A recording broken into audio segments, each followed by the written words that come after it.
Bonjour à tous et bienvenue dans Bonjour chez vous. C'est une joie d'être ensemble pour cette nouvelle semaine. Et aujourd'hui, on va voir quelle attitude avoir devant nos ennemis. Peut-être certains d'entre vous, vous vivez en ce moment des persécutions, peut-être au travail, peut-être des persécutions physiques même dans certains pays. On le sait, c'est des choses qui sont possibles. Peut-être que c'est des moqueries, des situations avec vos parents, vos amis, votre conjoint qui n'est pas encore sauvé. Peu importe la situation dans laquelle vous êtes, si vous avez des ennemis, des personnes qui vous veulent du mal en ce moment, cette émission vous est utile. Et si vous ne le vivez pas en ce moment, ce n'est pas grave. Sachez que ce genre de choses vont arriver. Et oui, ça fait partie de notre cadeau en tant que chrétien. La persécution, c'est des choses qui vont arriver dans nos vies. Le Seigneur Jésus nous l'a dit. Et nous allons voir aujourd'hui comment nous comporter, quelle attitude avoir face à ces personnes. Et je suis avec Aurélie et avec Samuel. Bonjour à tous les deux. What's up? Ça va? Ben oui, bon retour parmi nous, Samuel. Merci. On ne peut plus se séparer de toi. Ça fait pas longtemps. Je suis là encore aujourd'hui. Je redis ton nom complet. Samuel Jérémy Gingras. J'étais surpris, t'as dit. J'étais avec Samuel. Habituellement, tu dis Samuel Jérémy. C'est ça, je vais le dire. C'est ton nom complet. C'est mon nom complet. Magnifique prénom que tes parents t'ont donné quand même. Ben oui. Donc je le rappelle, tu es pasteur de jeunesse à Plénitude et tu vas être aujourd'hui avec nous et demain. On va passer un bon temps ensemble avec un super thème. Et aujourd'hui, tu fais une rubrique réponse d'experts. Ben oui, on va voir aujourd'hui pourquoi Jésus nous encourage-t-il à aimer nos ennemis. Puis je vais déjà nous intriguer. Est-ce que Jésus nous encourage vraiment à aimer nos ennemis? On va voir ça ensemble. T'es bien le cousin de Frank, toi. Le petit un petit hook au début de l'émission, c'est bon. C'est la même famille, c'est les mêmes. Oh oui.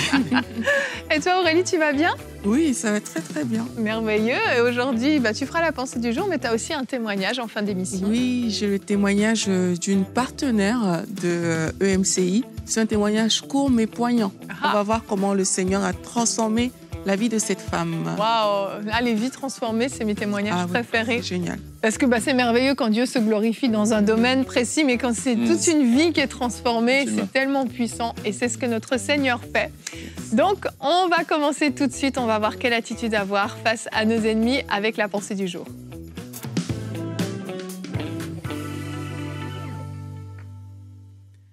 À la question de savoir quelle attitude avoir devant nos ennemis, on va essayer d'analyser l'attitude de Jésus-Christ lui-même devant ses ennemis. Et dans 1 Pierre 2, au verset 21, la Bible nous dit « Le Christ aussi a souffert pour vous. Il vous a montré le chemin pour que vous suiviez ses traces. Lui, il n'a pas fait le mal. Il n'a jamais trompé personne. Lui, quand on l'a insulté, il n'a pas rendu l'insulte. Quand il a souffert, il n'a menacé personne, mais il a mis sa confiance en Dieu qui juge avec justice. » Et ça, c'est l'attitude parfaite que Jésus nous a montrée. Donc, qu'est-ce qui ressort de ces éléments qu'on vient de voir dans ce verset? 3 choses dont je vais vous parler. La Bible dit, quand on l'a insulté, il n'a pas rendu l'insulte. Et un ennemi, c'est qui? Un ennemi, c'est quelqu'un qui n'est pas amical vis-à-vis de toi. C'est quelqu'un qui peut être hostile. C'est quelqu'un qui peut chercher à te nuire. Et dans notre quotidien, on a des gens qui peuvent comme ça nous manquer de respect, nous insulter. Peut-être c'est votre voisin qui vous a mal parlé aujourd'hui, une hôtesse de l'air, je me rappelle, qui m'avait très mal parlé un jour dans l'avion.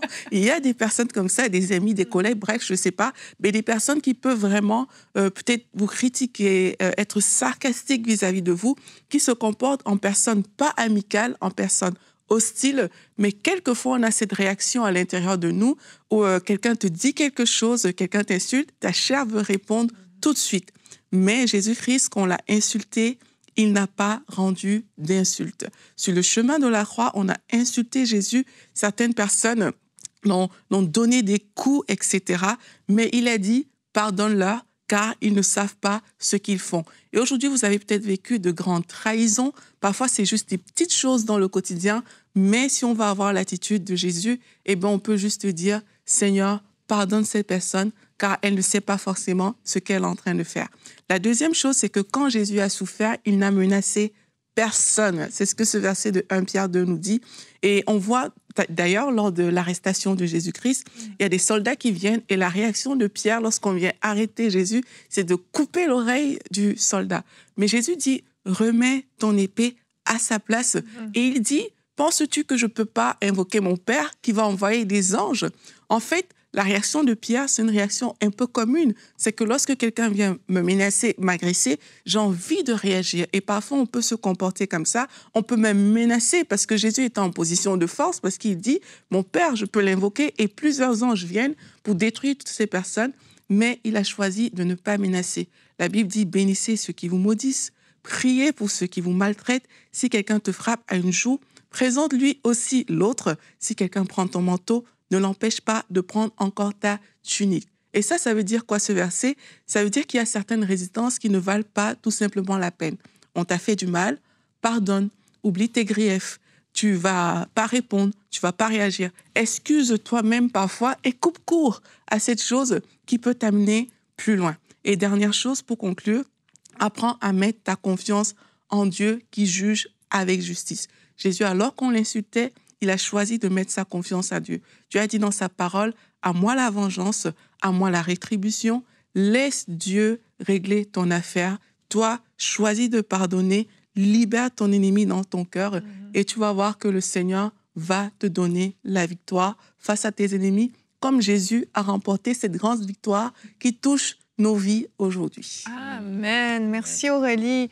C'est exactement ça en fait. C'est là où on a l'impression qu'on va être en position de défaite ou de faiblesse. Eh bien en fait, c'est de ça que le Seigneur va se servir pour nous donner la victoire. Jésus, on pense qu'il a perdu à la croix. On pense que c'est la défaite ultime et qu'il a été bien trop faible, qu'il s'est laissé faire. Mais en réalité, c'était la victoire par excellence. Et je crois que bien souvent, c'est ce qui se passe.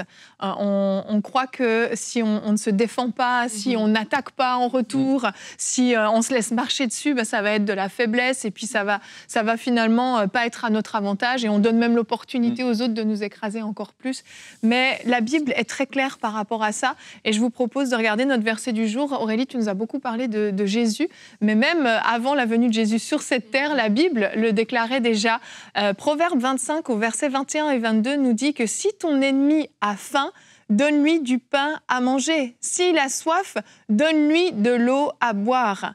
Car ce sont des charbons ardents que tu amasses sur sa tête et l'Éternel te récompensera. Et ce verset a souvent été interprété de plusieurs façons. On a pensé que des charbons ardents, c'était comme si on les préparait limite pour l'enfer. C'était hyper violent et du coup, il n'y a pas d'amour derrière ça. C'est plus, on le fait par esprit de vengeance, mais en fait, pas du tout. On donne l'opportunité en fait à la personne d'avoir honte. Ces charbons qu'on met sur sa tête, c'est des charbons de honte en fait, où ils vont réaliser que leur attitude face à la bonté qu'on manifeste envers eux, eh ben en fait, leur attitude est ridicule. Et en fait, c'est la honte qui va les saisir plutôt que ce soit une condamnation. Et cette honte a pour but de les amener à pouvoir vivre une repentance, à changer. Avoir un modèle différent de ce qu'eux, ils auraient manifesté. Exactement. Et puis avant de vous donner la parole, parce que je sais qu'on a beaucoup de choses à dire sur ce thème, mais j'ai trouvé une vidéo qui était exceptionnelle, un témoignage d'un frère. C'est le ministère Portes Ouvertes qu'on connaît bien, qui souvent peut témoigner, aller prendre le témoignage de chrétiens persécutés dans l'émission Plein Cadre notamment. Et cette vidéo, vous pouvez la retrouver en intégralité sur YouTube. C'est les chrétiens secrets du Maroc. Et on va voir le témoignage d'un de nos frères marocains, justement. Donc son visage est flouté, c'est normal. Il s'agit d'un chrétien qui vit une persécution dans son pays. Mais je vous laisse écouter comment il a choisi de bénir son ennemi. J'avais pris toutes les mesures nécessaires pour que ma famille ne sache rien de ma conversion, car je savais qu'au final, s'il l'apprenait, surtout mon père, il me ferait du mal, il pourrait me tuer. C'est pourquoi j'avais acheté un smartphone avec lequel je parlais de Jésus. Mais j'ai oublié de me déconnecter de ce compte, et mon frère a ouvert mon portable et a découvert que la personne qui lui parlait du Christ était son propre frère. Il est donc allé directement le dire à mon père. Dès que mon père est rentré à la maison, il m'a appelé et m'a demandé de venir lui parler. Il m'a dit « Est-ce que c'est vrai que tu es devenu chrétien ? Dis-le-moi. » Je me suis alors souvenu du verset où le Seigneur dit « Quiconque me reniera devant les hommes, je le renierai aussi devant mon Père céleste, les anges et les saints. » Je ne voulais pas renier Jésus, alors je suis resté silencieux. Et il a continué à me demander 1 fois, 2 fois, 3 fois. Il m'a dit « N'aie pas peur, parle !» Quand il m'a dit de ne pas avoir peur, j'ai avoué. Oui, je suis chrétien, j'ai suivi le Christ, j'ai lu la Bible et je veux la partager avec vous, spontanément. Lorsqu'il m'a entendu dire que Jésus était Dieu, il m'a frappé et m'a demandé de dire Al-Shahada et de retourner à l'islam. À ce moment-là, j'ai senti comme si j'avais une force surnaturelle. Je me suis levé et j'ai dit à mon père, « Non, je ne reviendrai pas à l'islam. » C'était la première fois de ma vie que je disais non à mon père. Parce que dans notre culture islamique, nous devons obéir à nos parents et pour nous, nos parents sont sacrés.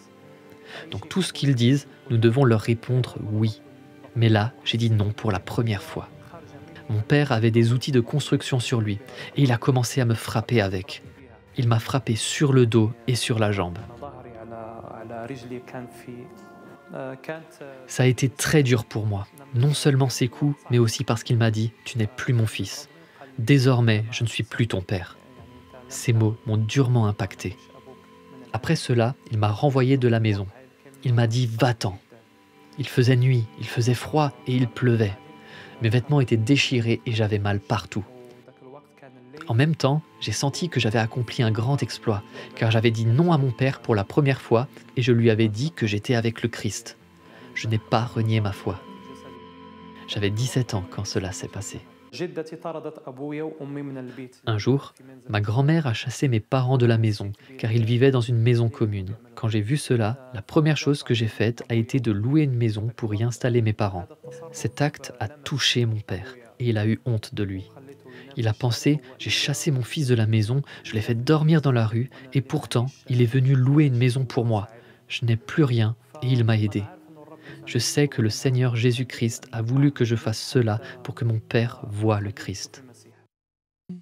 Wow. Je crois que ce témoignage illustre à merveille ce dont on parlait. On voit comment notre attitude face à nos ennemis, face à nos agresseurs, peut venir même jusqu'à toucher leur cœur. Et surtout, lui, son témoignage est clean, en fait, à cet homme-là. Il a manifesté l'amour de Jésus dans cette situation. Absolument. Écoute, c'est pas aussi gros que ça, parce que la persécution, on peut la vivre de différentes façons. Mais moi, je pense à mon cœur de papa. J'aime mes enfants, j'en ai deux. On a Siloé qui a 10 ans et Heaven qui est un garçon de 7 ans. Puis dernièrement, l'an passé, notre fils Heaven, justement, il vivait une certaine persécution à l'école, dans l'autobus, au point qu'il n'y avait plus de plaisir à aller à l'école. Et quand tu es un parent, puis je pense au cœur du Père qui se tourne vers nous, c'est d'ailleurs Jésus qui intercède à la droite du Père pour l'Église persécutée. Et peu importe la persécution qu'on peut vivre, Dieu, notre Père, nous a à cœur. Et moi, en tant que père imparfait comme je peux l'être, j'avais envie d'intervenir dans la vie de mon fils parce que mon fils vivait de l'intimidation. C'est ça, il y avait un plus grand, en fait, qui l'intimidait. Un plus grand l'intimidait au point que mon fils ne voulait plus aller à l'école parce que c'est un plus grand de quelques années plus grand que lui qui le traitait de nom, qui le poussait et qui n'était pas gentil envers lui. Et pour le coup, moi, en tant que père, ça m'a affecté. Et j'en avais parlé à un intervenant, mais quand mon fils a croisé ce garçon à un moment donné dans notre quartier, parce que ce garçon habite dans le même quartier que nous, il est venu en courant. Mais quand je vous dis, il était vraiment intimidé. Il était intimidé au point de courir à la maison en pleurs. Il ne voulait plus aller jouer. Pourtant, il était avec ses cousins. Il jouait dehors. Le scénario était comme, t'es plus fort, t'es entouré de gens qui t'aiment. Mais lui, pour lui, il était traumatisé. Il courait à la maison. Et pour le coup, on est en train de faire un petit barbecue à la maison. Et là, je dis, il est là, le garçon, je vais aller le voir. Et moi, je m'enligne pour aller parler au garçon. Comme un papa. Comme un papa, je voulais défendre mon fils. Et je me suis retrouvé à rencontrer le garçon et sa maman. Et donc, pour le coup, je ne parlerai pas au fils, je vais parler à la maman. Mais le cœur de Dieu vient sur moi, en moi. Et je me retrouve à expliquer la situation à la maman. J'ai dit, écoutez, j'aimerais vous parler. Votre fils, il intimide mon fils. Et c'est au point que mon fils vient juste de courir à la maison, terrifié de croiser votre fils. À peine il l'a vu dans la rue, il était effrayé. Et pour le coup, elle se tourne vers son fils et tu vois qu'elle a de la compassion, elle est un peu furieuse envers lui. Je vois les larmes monter. Puis elle dit, je ne dirai pas son nom, elle dit, pourquoi tu fais ça? Tu vis toi-même cela. Tu vis toi-même cela. Et pour le coup, comme ce garçon vivait de l'intimidation, il répercutait, il faisait la même chose envers les plus jeunes. Voilà. Et là, je me suis retrouvé à moi-même faire du ministère envers ce garçon. Et c'est intéressant parce que j'ai dit à ce garçon, je dis, c'est pas qui que t'es. C'est pas comme ça, toi. C'est pas qui tu es. Je dis, t'es supposé être un leader. Je dis, ne fais pas aux autres ce que t'aimes pas qu'on fasse. Puis je me suis mis à prophétiser, littéralement prophétiser. Je peux pas rentrer sur sa vie. Et puis j'ai dit, je sais que t'es un garçon génial. J'ai été affecté. Puis là, pour le coup, t'es juste en train de reproduire ce qu'on t'a fait. Et le garçon, le petit garçon, s'est mis à pleurer. Et c'est moi qui s'est retrouvé à faire le papa dans sa vie et je l'ai pris dans ses bras. La maman a pleuré à côté, elle était touchée. Et pour le coup, il a demandé pardon à mon fils. Et depuis, on ne voit plus cette intimidation-là. Et Dieu a complètement réglé la situation. Mais c'est là que tu vois que Dieu veut qu'on bénisse. Moi, j'aurais pu arriver, puis voyons, t'es vraiment un bon à rien. Tu traites mon fils comme bien des gens pourraient faire dans cette situation parce qu'on a envie de se venger de nos ennemis. C'est ça. Et là, tu as choisi de le bénir. De le bénir, et de l'aimer. Et ça nous a amené à être un témoignage dans la vie. Et je crois sincèrement que Dieu, on habite dans le même quartier, on se croise souvent. Maintenant, on se dit bonjour. Et c'est drôle parce que juste, je ne veux pas rentrer trop dans le témoignage. On n'a pas grand temps. Que tu manges, c'est pas grave. On est déjà dans... Oui. On arrête ça. Trop bon ce qu'on va dire. C'est toi qui gères ton temps, Sam. J'ai 6 minutes. Donc c'est parti. On va rester avec toi, Sam, puis on va voir. J'oublie que c'est pas un podcast. Hein. Sam, il aime avoir le temps. On va voir ensemble avec toi, Sam, dans la rubrique Réponse d'experts, pourquoi Jésus nous encourage-t-il à aimer nos ennemis?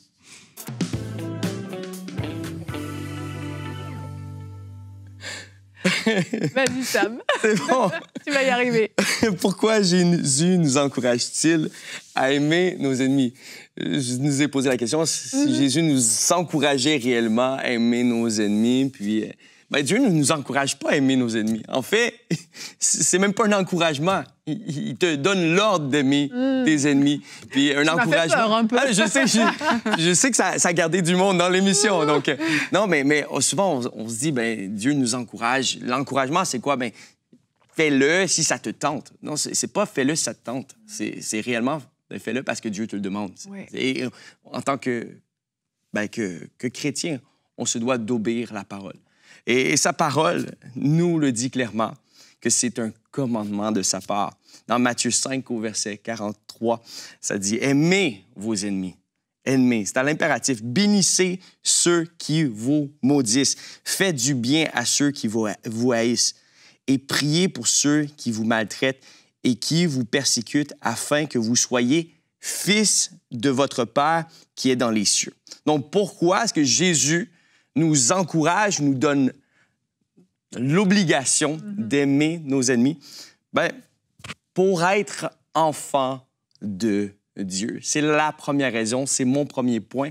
Si tu as envie d'être un enfant du Dieu très haut, tu dois te comporter comme un enfant du Dieu très haut. Pourquoi? Parce que tu as reçu un esprit contraire à celui de ce monde. Ce monde aime opérer dans la vengeance et dans la justice. On aime se faire justice, mais n'oublions pas que c'est Dieu qui nous fait justice. Et si on est ses enfants, tout comme moi, j'ai pu, on va continuer dans le témoignage, j'ai pu intervenir dans la vie de mon enfant, pas pour blesser cet enfant-là, mais pour corriger avec amour.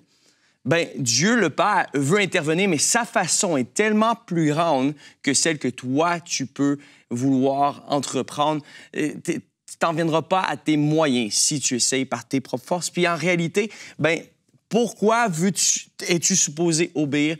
Parce que Dieu te le demande et c'est ce qui fait de toi un enfant de Dieu. C'est écrit ici, afin que vous soyez fils de votre Père qui est dans les cieux. Est-ce que tu as envie d'être un fils? Est-ce que tu as envie d'être une fille du Dieu très haut? As-tu envie d'être reconnu comme l'enfant de Dieu? Si tu as envie d'être reconnu comme l'enfant de Dieu, tout comme toi, tu as été pardonné, tout comme toi, tu as été aimé, tu dois aimer les autres. C'est d'ailleurs ce qui définit ta relation avec le Christ, avec Dieu, parce que tu es adopté de Dieu le Père par le Fils Jésus-Christ. Donc, pour être un enfant de Dieu, tu dois justement obéir à ce commandement. Aimez-vous les uns les autres. Notre attitude envers nos ennemis définit notre relation avec Dieu, car ça définit son attitude en nous. Matthieu 5 au verset 9 nous dit « Heureux ceux qui procurent la paix, car ils seront appelés fils de Dieu. » Donc, si on procure la paix, si on marche rempli du Saint-Esprit, aimant nos ennemis, ceux qui nous font du mal, c'est pas toujours facile d'aimer ceux qui nous font du mal. Ça veut dire que ça va venir avec des actions de ta part qui vont à l'encontre de ce que tu as envie de faire, à l'encontre de tes émotions. Et donc, ça va te demander peut-être de donner ta veste ou ton manteau quand on te le demande et que tu n'as pas nécessairement envie. Ça va te demander de marcher 2 kilomètres quand on t'a demandé de marcher 1 kilomètre. Ça va te demander de faire des actions qui vont contraire à ce que tu as envie de faire. Mais c'est ce qui fait de toi un fils, une fille du Dieu très haut. Heureux, tu vas être heureux. Heureux ceux qui procurent la paix, car ils seront appelés enfants de Dieu. Amen.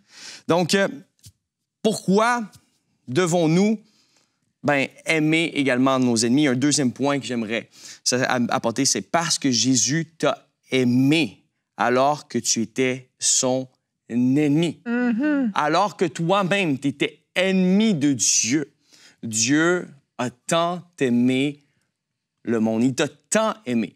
Il t'a aimé avant même que tu sois adopté.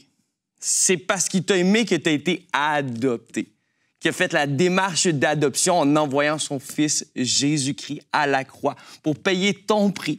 Alors que toi, tu étais justement digne de cette croix, Dieu a décidé de placer son Fils sur cette croix à ta place, car il t'a tant aimé. Il a tant aimé le monde. Il n'a pas tant aimé l'Église. Il a aimé le monde. Il s'est donné pour ce monde. Ce monde qui, justement, le rejetait, qui était adultère, qui méprisait, ce monde qui était pour le crucifier et qui l'a crucifié. C'est notre péché qui l'a crucifié. C'est ce que nous avons fait contre lui qui l'a amené à payer ce prix. Mais quand il payait ce prix sur la croix du Calvaire, il te voyait, puis il te pardonnait. Il voulait que tu reçoives toute son affection. Il s'est séparé de son Père pour te donner l'affection de son Père. Donc, pourquoi devons-nous être encouragés à aimer nos ennemis? Pourquoi devons-nous aimer nos ennemis? Tout simplement parce que Jésus l'a fait pour toi. Il t'a aimé alors que tu étais son ennemi. Romains 5 au verset 10. Car si lorsque nous étions ennemis, nous avons été réconciliés avec Dieu par la mort de son Fils, à plus forte raison, étant réconciliés, serons-nous sauvés par sa vie. Nous sommes sauvés parce que Dieu nous a aimés le premier. Mais s'il nous a aimés le premier, qu'on a reçu son amour, mais parce qu'on est fils et filles du Dieu très haut, nous avons un devoir, l'obligation maintenant de donner ce pardon, cet amour en retour pour bien représenter Christ. Pourquoi sommes-nous encouragés ou obligés, encore une fois, à aimer nos ennemis? Mon troisième point, c'est le dernier. C'est parce qu'on veut être béni. Pour que tu sois béni, je ne sais pas si les points sont affichés, mais pour que tu sois béni, tu te dois d'aimer tes ennemis. Puis quand je pense à ça, c'est l'histoire qui me vient en tête, c'est celle de Job. Job, techniquement, ses amis, c'est les gens qui étaient supposés d'être ses amis, ne lui donnent pas nécessairement des bons conseils. Ils agissent quasiment comme des ennemis. Ils le jugent. Et Job, il y a une attitude qui reflète le cœur de Dieu. Dans Job 42, au verset 7 jusqu'à 17, ça dit « L'Éternel rétablit, au verset 10, « L'Éternel rétablit Job dans son premier état, quand Job eut prié pour ses amis, et l'Éternel lui accorda le double de tout ce qu'il avait possédé. Alors que Job s'est mis à prier, à bénir ceux qui lui avaient fait du mal, ceux qui l'avaient jugé, ceux qui l'avaient condamné. Il a vu la restitution de la bénédiction. Il a vu la faveur de Dieu. Et Dieu l'a complètement restitutionné. Et je trouve ça beau. Et je trouve que ça devrait être quelque chose qu'on porte attention à aujourd'hui. L'Éternel rétablit Job. Dieu veut te rétablir. Mais des fois, on ne se rend pas compte qu'il y a bien des blocages qu'on vit parce qu'on n'a pas décidé de bénir quelqu'un dans notre entourage. Moi, je me souviens, avant de faire partie de l'équipe Plénitude de EMC, moi, j'étais pasteur principal d'une église et on a vécu une division. Et c'est avant de pouvoir entrer dans une nouvelle saison, Dieu a mis sur mon cœur que je devais maintenant bénir la personne qui m'avait fait du mal. Et bénir, c'était réellement bénir. Ça veut dire, je relâche cette personne-là, je la bénis. Si je la croise, je n'ai plus rien en moi qui est blessé, qui est offensé. Que la personne m'ait demandé pardon ou non pour le mal qu'elle m'a fait. Et donc, dans un temps de prière, tout à coup, le Saint-Esprit m'a dit, tu n'as pas réellement béni cette personne-là. Oui, tu l'as pardonnée, mais tu ne la bénis pas encore. Et pour le coup, j'ai dû demander pardon au Saint-Esprit, la bénir. Et suite à cela, quelques mois plus tard, Dieu m'a replacé dans une meilleure équipe que j'étais, là où on m'avait blessé. Dieu m'a béni. Et je crois sincèrement que c'est le plan de Dieu. Dieu veut te bénir, Dieu veut te restitutionner, Dieu veut te rétablir dans ton identité, mais tu dois premièrement exercer l'identité d'un fils et un fils de Dieu, béni et encourage. Bref, là, je suis en train de manger la conclusion, c'est à mon tour. Tantôt, je me suis mangé mon temps, là, je suis en train de manger ton temps. Je suis désolée, Evelyne. Tu manges surtout le temps d'Aurélie, mais c'est pas grave, on va réussir. Aurélie va pouvoir nous partager son témoignage. Merci Sam, c'était extrêmement inspirant ce que tu as partagé. Je dis amen à ces 3 points et ça nous montre vraiment des choses concrètes à poser dans nos vies pour aimer nos ennemis. Merci beaucoup, Amen. Sam. Et on va enchaîner donc avec notre témoignage.